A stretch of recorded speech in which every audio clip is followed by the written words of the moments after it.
నమస్తే. ఇన్నాళ్ళు నన్ను సపోర్ట్ చేస్తూ, ఎంకరేజ్ చేస్తూ మీ ప్రేమని నాకు అందిస్తున్న ప్రతి ఒక్కరికి కృతజ్ఞతలు. అలాగే ఈ వీడియో కూడా ఖచ్చితంగా మీకు ఉపయోగపడుతుంది. లైక్, షేర్ అండ్ సబ్స్క్రైబ్ చేసి మీ సపోర్ట్‌ని నాకు అందించండి. అలాగే ఈ వీడియో పట్ల మీకున్న అభిప్రాయాన్ని కామెంట్ సెక్షన్‌లో కామెంట్ చేసి తెలియజేయండి. ఇప్పుడు వీడియోని చూద్దాం. నమస్తే, వెల్కమ్ టు అవర్ ఛానల్. నేను పద్మిని. ప్రస్తుతం మనతో పాటు ప్రముఖ ఆధ్యాత్మికవేత్త, ఆస్ట్రోన్యూమరాలజిస్ట్, ఎనర్జీ వాస్తు స్పెషలిస్ట్, శ్రీ విద్య ఉపాసకులు శ్రీమతి జయప్రద గారు మనతో పాటు ఉన్నారు. మాట్లాడదాం. జయప్రద గారు నమస్తే అండి. నమస్తే అమ్మ. శ్రీమాత్రే నమః. క్షేత్రదర్శిని ఈ ప్రత్యేక కార్యక్రమం ద్వారా ఈ గ్రహాలు మనకి జన్మజాతకంలో ఎక్కడెక్కడ ఉన్నాయి, ఒకవేళ యోగించినటువంటి పరిస్థితుల్లో ఎట్లా వాటి నుంచి మంచి ఫలితాలను పొందాలి అనేది చాలా సవివరంగా తెలియజేస్తున్నందుకు ముందుగా కృతజ్ఞతని తెలియజేస్తూ, కేతు గ్రహం ఫైనల్ గా అన్ని గ్రహాల గురించి మాట్లాడేసుకున్నాము. కేతు గ్రహం మోక్షకారకుడు అని చెప్తారు. అలాగే అటు వైరాగ్యాన్ని కూడా ఆయన ఇస్తారు. ఏమి వద్దు అన్న చిత్ర విచిత్రం అని అంటారు కదా, యాప్ట్ ఆయనకి ఖచ్చితంగా. మరి కేతు యొక్క అనుగ్రహం పొందాలి అని అంటే గనక ఎట్లాంటి మనం విధి విధానాల్ని పాటించాల్సి ఉంటుంది, ఏ క్షేత్రాన్ని దర్శించాల్సి ఉంటుంది? తప్పకుండా అన్న. కేతు అనుగ్రహం కంపల్సరిగా ప్రతి ఒక్క మనిషికి కావాలా? కేతు అనుగ్రహం లేకపోతే వాళ్ళకి అసలు భక్తి, శ్రద్ధ, జ్ఞానం, ఏం చేయాలి, ఎలా చేయాలి, ఎప్పుడు చేయాలని తెలియదు. సో ఇవి ఎంత పాపగ్రహాలు అయినప్పటికీ, ఎంత ఛాయాగ్రహాలు అయినప్పటికీ కూడా వీటి ఒక ఎనర్జీస్ మన మీద బాగా పనిచేస్తేనే ఒక ఎనర్జీ పాజిటివ్ ఉంటుంది. జాతకంలో గురువు బాగుండి, చంద్రుడు బాగుండి, శుక్రుడు బాగుండి, కేతు కూడా బాగుంటే ఆ నాలెడ్జ్ వేరు ఉంటుంది. చాలా బాగుంటుంది నాలెడ్జ్. సో కేతు గ్రహం యోగిస్తే ఏమేమి ఫలితాలు ఇస్తే చెప్తా. ఫస్ట్ యోగిస్తే వీళ్ళు చాలా పెద్ద హై నాలెడ్జ్ పర్సన్స్ అవుతారు. ఏ విషయమైనా వాళ్ళు క్షుణ్ణంగా చూడండి. ఆ వేదాలు అవగాహనలో చదివేసి అది పక్కన పెట్టేసి ఆ వేదంలో ఉన్న ప్రతి ఒక్క విషయాన్ని ఒక పన్నా చెప్తూ, ఆ పన్నాలో మళ్ళీ విషయాల్ని వివరంగా మనకి అర్థాలు చెప్తూ, మళ్ళీ ఈ శ్లోకం కాదండి ఆ శ్లోకం అని, ఆ శ్లోకం గురించి ఆ నెంబర్ చెప్పి, ఆ శ్లోకం చెప్పి దాని నుంచి అర్థం చెప్పే విధానాలు మనం వింటూ ఉంటాం కదా. ఇవన్నీ కూడా కేతువు యోగిస్తాయి. కేతు యోగిస్తే ఏమైతే ముందు సంస్కృత భాష బాగా వస్తుంది వాళ్ళకి. సంస్కృతం బాగా బ్రహ్మాండంగా వస్తుంది. ఆ సంస్కృతం భాషలో ఏవేవి అర్థాలు అన్ని చెప్తారు వివరంగా. సో భగవద్గీత బాగా వస్తుంది, వేద విద్య బాగా వస్తుంది. ఇలాంటివి చాలా చెప్పుకుంటూ వెళ్తే మామూలు మన ఇతర విషయాల్లో వస్తే హిందీ లాంగ్వేజెస్, తెలుగు, తమిళ్, కన్నడ చాలా మంది ఈజీగా మాట్లాడేస్తారు అనర్గళంగా. కేతు అనుగ్రహం ఉంటే అదే వాళ్ళకి జ్ఞాపక శక్తి అంత ఇస్తాడు ఆయన. ఒకసారి విన్నారు అంటే ఆ వర్డ్ వాళ్ళ మైండ్ లో పెట్టుకుని మళ్ళీ అది నెక్స్ట్ మళ్ళీ రిపీట్ చేసి మాట్లాడగలరు. బాబా బయటికి ఎక్స్ప్రెస్ చేయరు, కామ్గా ఉంటారు. చదవమని చెప్తే అన్ని చదివేస్తుంటారు. మైక్ ఇస్తే మైక్ లో మాట్లాడుతుంటే అందరూ అలస్టనే ఉండాలి. చాగంటి కోటేశ్వర గారిది వింటున్నాం ప్రవచన. ఇంత చిన్న రిక్షా పడుకుని ఆయన భాష అర్థమవుతుంది పామరులకు సైతం. కరెక్ట్ అండి, కరెక్ట్. ఎంత చక్కగా అర్థమవుతుంది. ఆయన ఎంత బాగా చెప్తారు వివరంగా. ప్రతి ఒక్క విషయాన్ని వివరంగా చెప్తుంటే ఇవాళ ఆయన చెప్పడం వల్ల చాలా మంది కాపురాలు నిలబడ్డాయి. డెఫినెట్లీ రామాయణం గురించి ఆయన చెప్పిన విషయాలు వింటే ఇవాళకి కాపురం అందరూ భార్యని ఇలా చూసుకోవాలి, భర్త అయితే ఇలా చూసుకోవాలని అమ్మాయిలు విని వాళ్ళు చాలా మంది మారిన వాళ్ళు ఉన్నారు. సరే, అలాంటి శక్తిని కేతు అనుగ్రహం ఉంటే వస్తుంది. అంటే అర్థమవుతుందని ఆయన పేరు వాడారు. డెఫినెట్లీ కరెక్ట్ గా చెప్పారు. ఎందుకంటే ఆయనలా ఎవరు ప్రస్తుతానికి మనకి నాకు తెలిసినంత వరకు పోల్చి అయితే కష్టం అసలు ఆయనలాగా మాట్లాడే వాళ్ళు ఎవరు లేదు నాకు కనిపించలేదు అసలు. అంత వివరంగా చక్కగా చెప్తూ ఉంటే చాలా విషయాలు ఇంత చిన్న పిల్లలకు అర్థమయ్యే విషయం మనం. సో అందుకని అలాంటి జ్ఞానాన్ని ఆయన ఇస్తాడు బాగుంటే. సో తర్వాత ఇంకా ఏమి ఇస్తా అంటే నాలెడ్జ్ విషయంలో పక్కన పెడితే ముందు సంస్కారం బాగా ఇస్తాడు. బాగా సంస్కారవంతులుగా మాట్లాడడం, అది ఇంత పద్ధతిగా ఎందుకంటే సైలెంట్ గా. చాలా మంది చూడండి 10 మందిలో కలిస్తే ఇది మేమే చేస్తాం, ఇది మేమే చేస్తాం, ఇది మేమే చేస్తాం చెప్పుకుంటారు. వీళ్ళు అసలు మేము అసలు ఏమీ చేయలేదండి, మాది ఏమీ లేదు, పైవాడు ఇచ్చేది మాట మాత్రమే మాట్లాడాం. సచ్ బ్యూటిఫుల్ క్వాలిటీ అండి ఇది మాత్రం. చాలా కదా బ్రహ్మాండమైన క్వాలిటీ. అంటే అసలు వాళ్ళు ఎంత చేసినా సరే, కొంతమంది గుప్త సహాయాలు చేస్తుంటారు, ఆ సాయం కొంచెం చెప్పరు.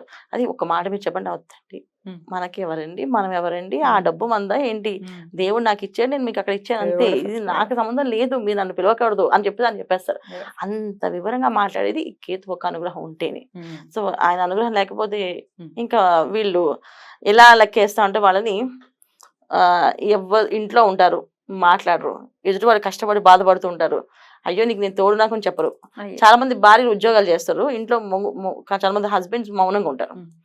వాళ్ళు కష్టపడి బాధపడి ఆఫీస్లో జరిగిందండి, జరిగిందంటే అంత విని సరే కాఫీ ఎప్పుడు ఇస్తావు అని అడుగుతారు. అంటే మైండ్ లోకి అసలు తీసుకోలేదని వీళ్ళు ఫ్రస్ట్రేషన్ తోటి మాట్లాడకుండా ఉండే వాళ్ళు ఉన్నారు. అంటే ఈ కాలం అంటే ఇవాళ అలా ఉండట్లేదు, ఎవరు డివోర్స్ చేసేసుకుంటున్నారు వద్దని చెప్పి. ఒకప్పుడు ఆ మౌనంగా ఉండడం అనేది భరించలేరు. అలాగే అమ్మాయిలైనా అంతే. సో ఏది ఇచ్చి ఆ అబ్బాయి హస్బెండ్ చాలా హ్యాపీగా నవ్వుతూ ఒక మంచి సారీ తీసుకొచ్చి ఈ సారీ నీకోసం కొన్నా అంటే సరే అక్కడ పెట్టండి అని చెప్తే వాళ్ళకి ఎంత బాధ వస్తుంది డిసప్పాయింట్ మనసులో. అయిపోతారు కదా. సో వీళ్ళ మైండ్ లో ఏంటంటే కేతు అనుగ్రహం లేకపోతే వాళ్ళు దేన్ని కూడా హ్యాపీనెస్ తీసుకోలేరు, హ్యాపీగా ఉండలేరు. అరే ఏం ప్రాబ్లం ఉన్నా నీకు అంత ఆస్తుంది డబ్బులు ఉన్నా అయినా ఎందుకు నువ్వు హ్యాపీగా నవ్వేంటో నువ్వు నవ్వుతూ చూడాలనిపిస్తా అనేవాళ్ళు ఉంటారు. సో నవ్వుకొని రాదు వాళ్ళకి, హ్యాపీగా నవ్వలేరు, హ్యాపీగా మాట్లాడలేరు, ఎవరితోటి మాట్లాడరు, ఒక మూడీగా పక్కన కూర్చుంటారు. 100 మంది చక్క చక్క చక్క చక్క మాట్లాడినా ఒక్క మాట కూడా వీళ్ళ నోట్లోంచి రాదు. అరే ఏంటి వీళ్ళు మాట్లాడలేదు, ఏం మాట్లాడారంటే ఏదో మాట్లాడితే అది ఎవరికి అర్థం అవ్వదు, ఏం మాట్లాడారు ఎందుకు మాట్లాడారు అసలు అని ఫీలింగ్ వస్తుంది. అలాంటి లక్షణాలు ఇవి. సో ఈ కేతు అనుగ్రహం లేకపోతే ఇలా జరుగుతాయి.